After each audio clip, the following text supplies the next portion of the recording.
Video kali ini Mimin akan melanjutkan materi tentang listrik dinamis, di mana video ini adalah bagian terakhir dari video keseluruhan listrik dinamis. Yuk langsung aja kita mulai videonya.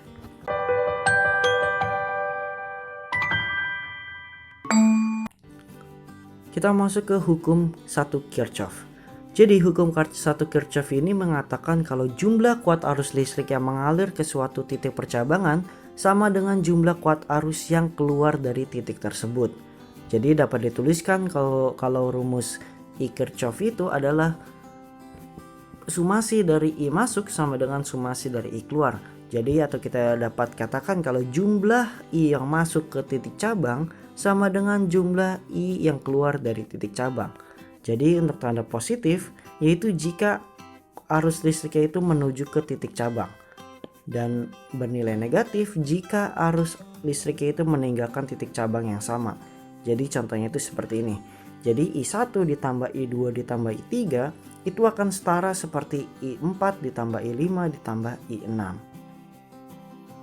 Selanjutnya kita masuk ke hukum 2 Kirchhoff. Oh ya, jadi Kirchhoff ini ada juga yang bacanya Kirchhoff, ada juga yang bacanya Kirchhoff.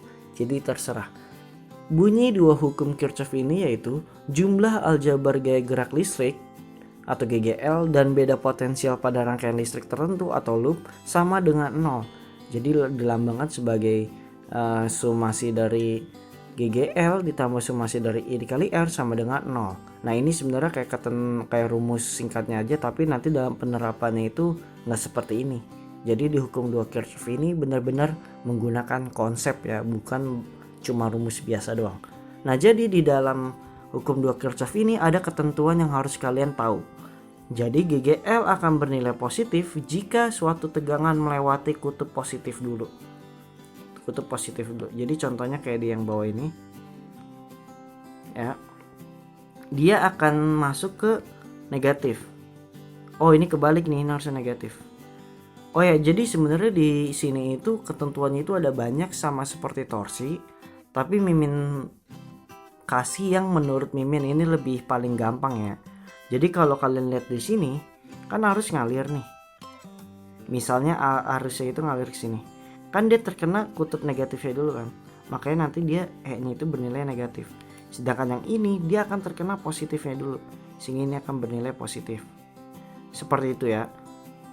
Nah ini jika tegangan loopnya itu melewati kutub negatif, maka akan bernilai negatif.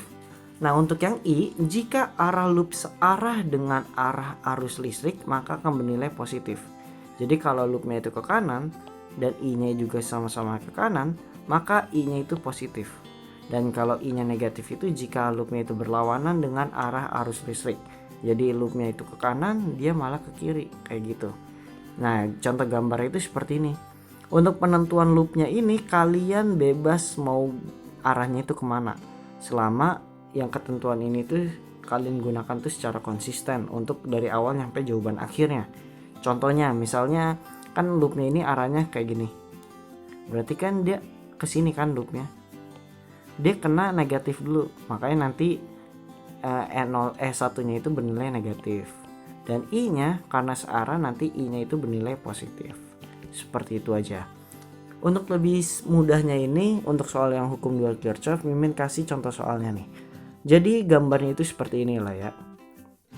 Nah diketahui E1 nya itu 16, E2 nya itu 8 volt, E3 nya itu 10 volt, R1 nya 12 ohm, R2 nya 6 ohm, dan R3 nya itu 6 ohm.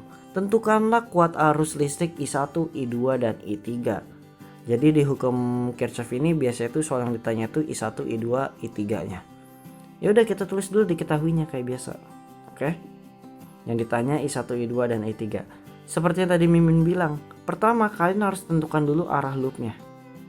Ini loopnya itu bebas, kalian mau bikinnya itu ke arah mana. Kalau Mimin kan ini bikin searah jarum jam. Kalau kalian bikin berlawanan arah jarum jam juga nggak apa-apa. Jadi kita tentuin dulu nih di loop 1 misalnya ya. Loop 1 berarti kan loopnya ini dia muter ke sini. Berarti dia muter ke sini, ke sini. Kebalik kan kemuter gini. Berarti ke sini set. Nah, dia kena positifnya dulu, makanya S1-nya itu positif. Kemudian naik ke atas, ke kanan, ke bawah. Nah, ini kena positifnya dulu kan. Makanya di sini itu positif. Tapi lihat di I1. I1-nya itu kan berlawanan sama arah loopnya kan. Makanya R1 dikali I1 ini nilainya negatif. Ya. Nah, untuk R2 kenapa pakainya I2? Karena di R2 ini arus yang ngalir itu I2. Jadi kita harus gunakan arus yang ngalir di hambatannya itu. Dan karena berlawanan makanya di sininya negatif juga. Sehingga bisa kita masukin angka-angkanya kayak yang diketahuinya ini. 16 plus 8 min 12i dikurang 6i2 sama dengan 0. Didapatkan 12i1 ditambah 6i2 sama dengan 24. Ini kita anggap sebagai persamaan 1. Kita tentukan untuk yang loop 2-nya. Loop 2-nya kita lihat di sini berlawanan arah jarum jam.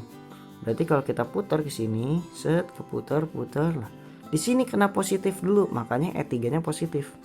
Kemudian ke atas, ke kiri, nah ke bawah pas ke sini nih dia kena positifnya dulu. Makanya di sininya itu positif.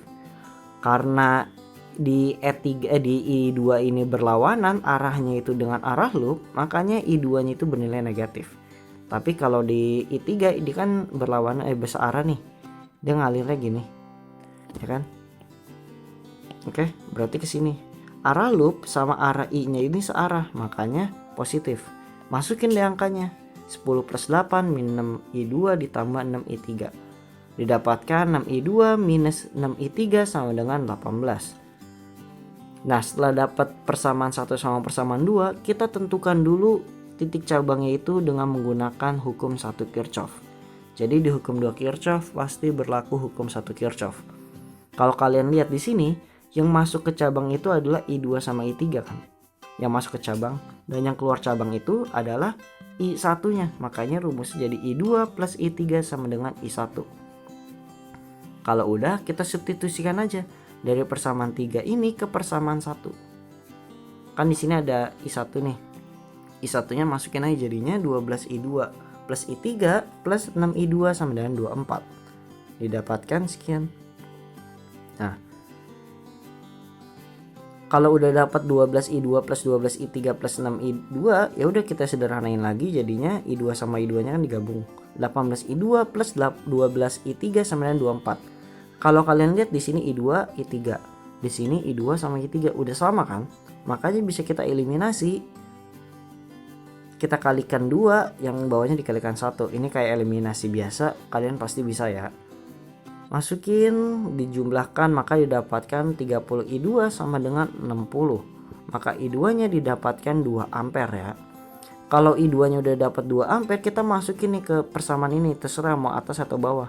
Mimin bikin yang di atasnya aja karena lebih simpel. Didapatkan I3-nya itu adalah minus 1 ampere.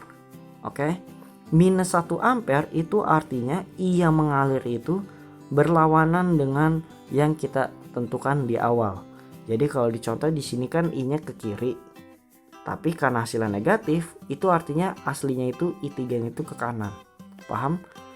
Kalau udah dapat I2 sama I3, untuk nyari I1 kita tinggal masukin di persamaan yang ini aja. Maka didapatkan I1-nya itu 1 ampere. Seperti itu aja. Oke? Kita masuk ke gaya gerak listrik dan tegangan jepit. Jadi di hukum Kirchhoff juga bisa juga dimasukin ke GGL listrik ini.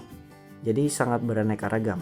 Jadi gaya gerak listrik itu atau GGL adalah tegangan pada sumber tegangan pada saat tidak memiliki arus. Jadi bisa dibilang ini itu ada di baterainya ya. Tegangan jepit adalah tegangan pada pada saat sumber tegangan itu memiliki arus.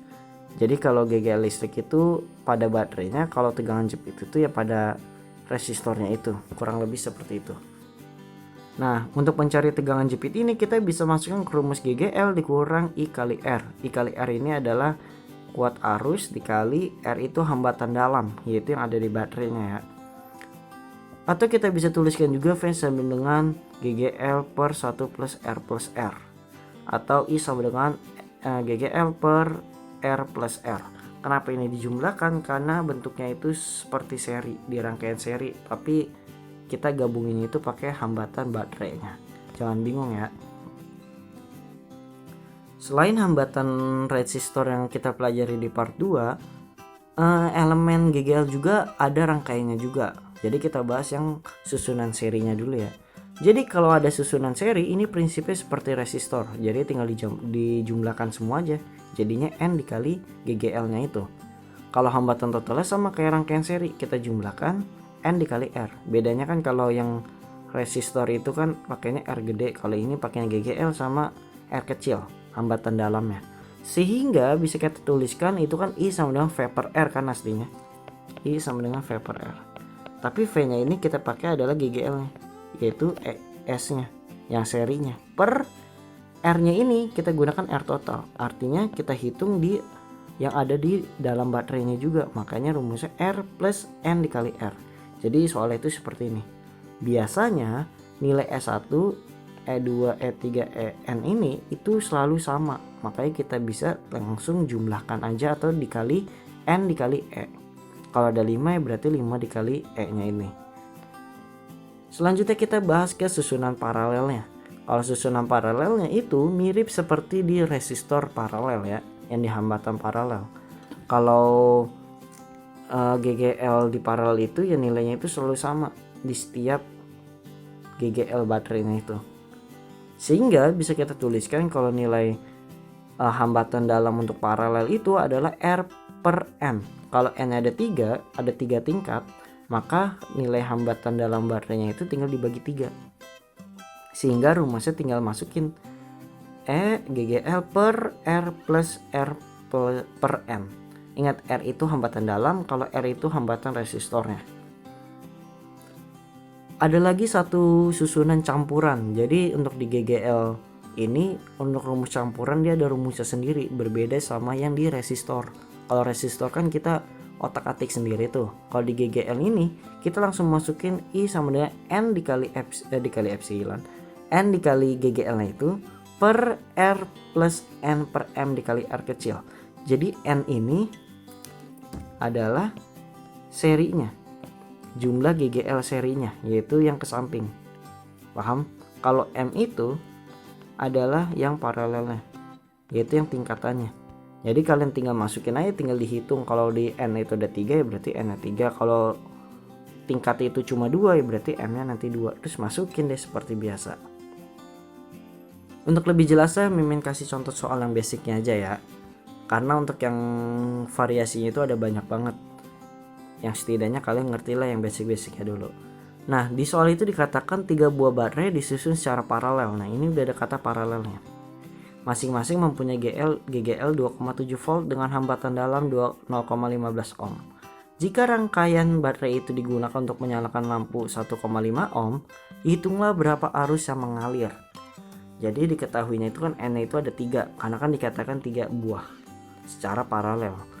Kemudian GGL itu 2,7 volt, R-nya itu 0,15 ohm untuk yang hambatan dalamnya. Menyalakan lampu, ingat lampu itu adalah hambatan luarnya. Makanya kita tuliskan 1,75 ohm. Yang ditanya itu adalah arusnya. Kita masukin ke rumus yang paralel tadi, ya kan? I sama dengan GGL per R plus hambatan dalam per N.